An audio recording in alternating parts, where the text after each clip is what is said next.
Dios les bendiga. Vamos a continuar el segundo tema que corresponde para este día, llamado la salvación, un regalo eterno. El tema, en resumidas cuentas, es un tanto corto, pero en la medida de que hayan dudas y aportaciones, en esa medida se puede extender un poco más. Ya saben, estoy a su servicio y cualquier pregunta me la hace saber al final. Vamos a comenzar el tema para este día.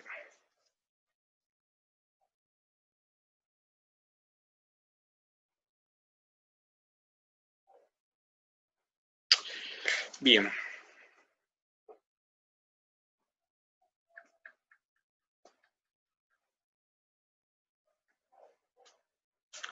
Tenemos que la salvación es un regalo eterno. Juan 10, 28 y 29 nos da un concepto, dice: la seguridad de la salvación descansa en Dios, su plan redentor de Dios, que incluyó un sacrificio perfecto y fue realizado gracias a la obediencia del Hijo. Juan 10, 28, 29 dice: y yo les doy vida eterna, y no perecerán jamás, ni nadie las arrebatará de mi mano.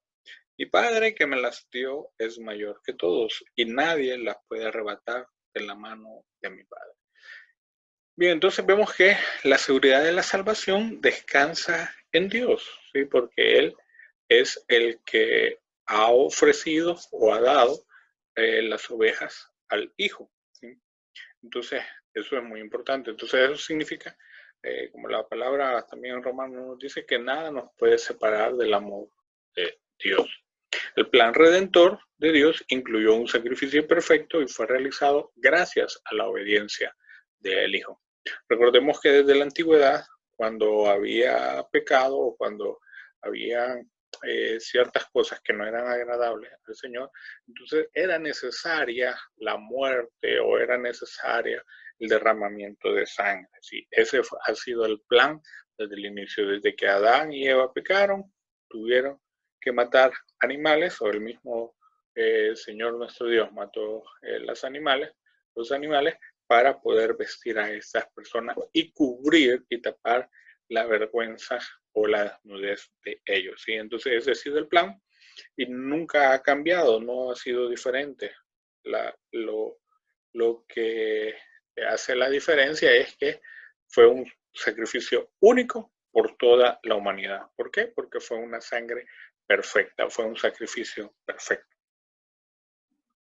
Y así tenemos también que el Espíritu Santo toma el control de los que han aceptado este sacrificio y decidido glorificar al Padre gracias a esa prueba grandísima de amor. Entonces, ahí vemos las tres personas de la Trinidad, vemos Dios Padre, Dios Hijo y el Espíritu Santo también, que es el que nos guía en el andar cristiano. Bueno, ¿qué nos enseña la Biblia? La Biblia nos enseña que el amor de Dios nos ha dado el regalo más grande, nuestra salvación, la cual ha sido pagada con la sangre de Cristo. Dios es fiel a sus promesas. La pregunta es, aquí vamos a un debate teológico. La pregunta es, ¿puede un verdadero creyente perder la salvación? ¿Qué piensa usted? ¿Y qué dice la Biblia? Razone lo que va a decir, no únicamente diga algo porque ha escuchado, no. ¿Qué les puedo comentar? La respuesta es no, ya que la salvación de un alma no depende de lo que el hombre puede hacer, sino en lo que Dios ya hizo por cada uno de nosotros. Así como yo no puedo hacer nada por ganar la salvación, yo no puedo hacer buenas obras, yo no puedo hacer un sacrificio por mí mismo para ganar la salvación. De esa misma manera, yo no puedo hacer nada para perder esa salvación, ¿sí? Sino que es algo que Dios nos da, y si Dios nos lo da, dice, veíamos en Juan 10, nadie nos puede arrebatar de su mano. Así es que debemos de tener ese concepto bien claro y ahí se bota todo aquello de que si se puede perder o no la salvación. Pero vamos a ver detenidamente en 3 diapositivas es los siguientes puntos. Pruebas bíblicas de la seguridad de la salvación.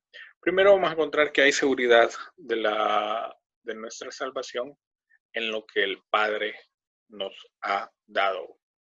La seguridad que el Padre nos da. Primero, en Romanos 8:30 dice, y a los que predestinó, a estos también llamó, y a los que llamó, a estos también justificó, y a los que justificó, a estos también glorificó. Bien, tenemos que hay un llamado de parte de Dios y Dios ya tiene nuestro nombre, Dios ya tiene todo lo que nosotros vamos a hacer y aún así Él nos amó y mandó a su Hijo para morir por cada uno de nosotros. Entonces, estamos predestinados a ser hijos de Dios. Aquí nos podemos extender bastante con lo de la predestinación y es un tema incluso que se toca más adelante. Pero lo importante en este punto es que Dios tiene su mirada clavada en usted. Entonces, usted tiene un llamado para ser un hijo de Dios. Ya está predestinado para ser un hijo de Dios. Entonces, si usted tiene ese llamado, dice que a los que predestinó, a esos también llamó, justificó y glorificó. ¿Sí? Entonces, Dios va a cumplir su propósito en cada uno de nosotros porque a Él le plació y Él es un Dios todopoderoso que antes de todopoderoso también vamos a decir que es un Dios de amor. Yo sé que usted ya conoce Juan 3:16, que de tal manera amó Dios al mundo que dio a su Hijo unigénito. Vemos el amor de Dios dando a su Hijo para morir por cada uno de nosotros. ¿Sí? Entonces, ¿por qué lo hizo? Por amor, porque ama a la humanidad. El problema es que la humanidad no lo ama a Él. Pero los que somos hijos de Él, los que hemos reconocido y hemos aceptado ese regalo y somos hijos agradecidos, entonces nosotros sí podemos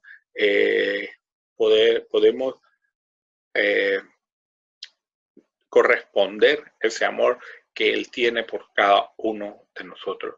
Y le mencionaba que también el poder de Dios es bien grande. Leíamos Juan 10:29 que dice, mi Padre que me las dio es mayor que todos. ¿Sí? Ahí se nos ha enseñado también que el hecho de imaginar, conocer, pensar el poder de Dios, decir hasta dónde llega su poder, sería bien complicado, sería bien difícil para cada uno. Entonces, la Biblia nos lo pone aquí en Juan 10:29, nos lo pone de una manera bien fácil. Dice, mi Padre que me las dio, está hablando de las ovejas, es mayor que todo. ¿Sí? Ahí se resume el poder infinito que tiene Dios Padre. Y nadie, dice, las puede arrebatar de la mano de mi Padre.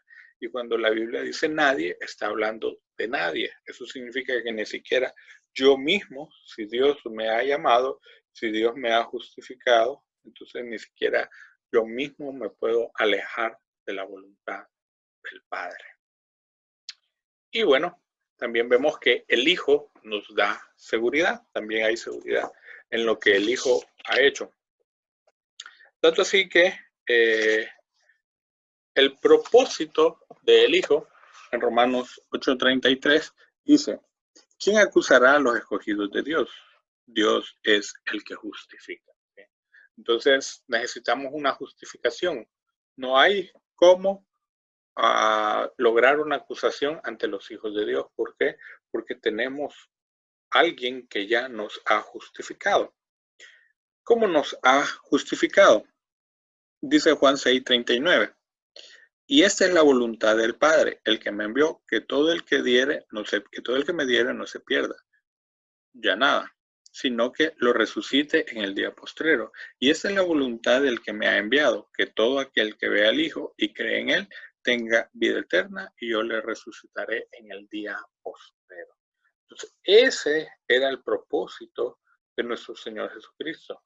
Mencionamos que Él vino a hacer milagros, Él vino a predicar, Él vino a sanar a muchas personas, pero ese no era el propósito. El propósito dice aquí que era hacer la voluntad del Padre y resucitar a todo aquel que en Él cree. Sí, ese era el propósito de nuestro Señor Jesús.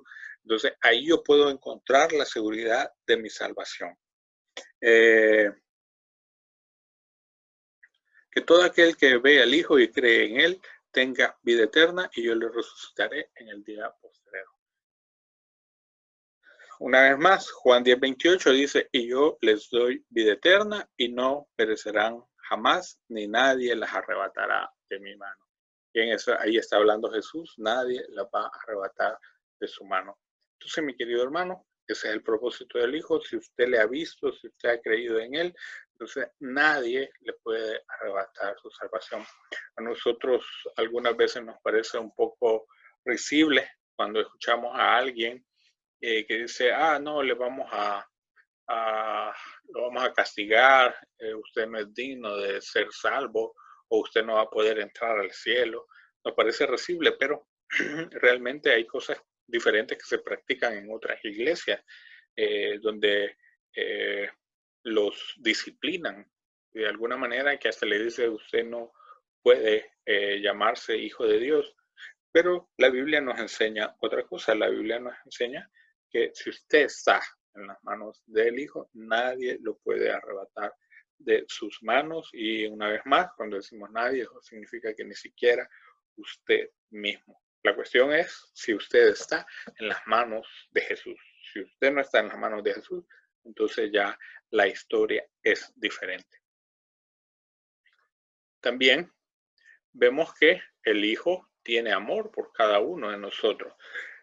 Dice Tito 3:5, nos salvó no por obras de justicia que nosotros hubiéramos hecho, sino por su misericordia, por el levantamiento de la regeneración y por la renovación en el Espíritu Santo. Bien, ahí en Tito 3:5 dice que no es por algo que yo haya hecho, no es algo por lo que usted haga, sino por la misericordia de Dios. Eso es un regalo, algo que yo no merecía, pero que Él nos lo da por su misericordia.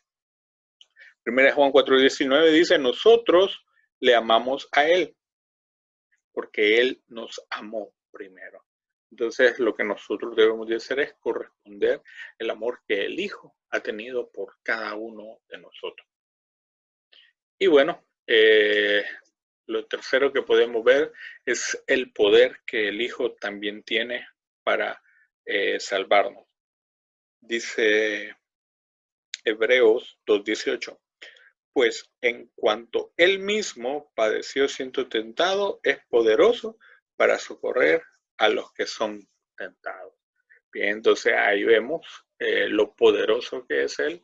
Él fue tentado, Él sobrevivió, Él pasó las tentaciones y asimismo nosotros tenemos también la seguridad de que si Él es poderoso, entonces Él nos puede librar una vez más de las tentaciones y de poder mantenernos en su camino. En segunda de Timoteo, capítulo 1, versículo 2, dice, y nos salvó, pero no porque hubiéramos hecho algo bueno. Segunda de Timoteo 1:2 dice, a Timoteo, amado hijo, gracia y misericordia y paz de Dios, Padre, y de Jesucristo, nuestro Señor. Bien, ahí vemos la gracia, la misericordia y la paz que menciona Pablo a Timoteo, que solamente puede dar el Padre y que solamente puede dar el Hijo. Entonces, cuando hablamos de salvación, hablamos de paz, hablamos de gracia y hablamos de misericordia. Únicamente en Dios Padre y Dios Hijo. Esa es la seguridad que Él nos da. Y bueno, también hablamos de la seguridad que nos da el Espíritu Santo. Cuando vamos al Espíritu Santo, que dice que es el que habita en cada creyente, vamos a Efesios capítulo 1, versículo 13 y 14. Fíjese bien, vamos a buscarlo en la palabra. Efesios capítulo 1, versículos 13 y 14. Dice: en él también vosotros, habiendo oído la palabra de verdad, el evangelio de vuestra salvación, y habiendo creído en él, fuisteis sellados con el Espíritu Santo de la promesa, que es las arras de nuestra herencia para redención de la posesión adquirida para alabanza de su gloria. Entonces, vemos que hay un compromiso del Espíritu Santo, que es también el que sella al creyente. Primero, el Espíritu Santo llega y habita en el creyente. Dice, en él también vosotros, habiendo oído la palabra de verdad, el evangelio de vuestra salvación, y habiendo creído, en él fuiste sellados con el Espíritu Santo. Fíjese bien, aquí hay dos o tres cosas bien importantes. Número uno dice, habiendo oído. Número dos dice, habiendo creído. Y número tres, el resultado de oír y creer es, fuiste sellados con el Espíritu Santo. Entonces, las personas deben no solo oír el Evangelio, sino también creer y mucho más ahí vivir. Hay muchas personas que dicen, no, sí, yo creo en Dios, pero realmente cuando vamos a los hechos, cuando vamos a los actos, nos damos cuenta que esas personas bien difícilmente podemos pensar o podemos concluir que sí han creído en Dios, porque de repente dicen, ah, sí, yo creo en Dios, pero no le buscan, pero no van a la iglesia, pero no le alaban. Entonces, bien difícil pensar o creer que esas personas realmente han creído lo que la palabra dice. Entonces, vemos que también el Espíritu Santo nos bautiza. Cuidado con esta parte. Dice 1 Corintios capítulo 12, versículos 12 y 13, dice, porque así como el cuerpo es uno y tiene muchos miembros, pero todos los miembros del cuerpo, siendo muchos, son un solo cuerpo, así también Cristo. Porque por un solo espíritu fuimos todos bautizados en un cuerpo, sean judíos o griegos, sean esclavos o libres, y todos se nos dio a beber el mismo espíritu. Aquí lo importante es que todos estamos cubiertos, todos estamos sellados con el Espíritu Santo, ¿sí? Hay personas que piensan que solo las personas hebreas pueden tener o pueden ser selladas por el Espíritu Santo. Pero la Biblia no nos enseña eso. La Biblia nos enseña que todos, como un solo cuerpo, hemos sido sellados por el Espíritu Santo. Asimismo, segunda de Corintios 1:22. Segunda de Corintios 1:22. Y no contristéis al Espíritu Santo de Dios, con el cual fuiste sellados para el día de la redención. Entonces, hay un llamado y hay una certeza de ese sello que tenemos del Espíritu Santo. Entonces, tenemos un llamado a no entristecer el Espíritu Santo, que es el que habita, el que mora en cada uno de nosotros. Eso está en Efesios 4:30.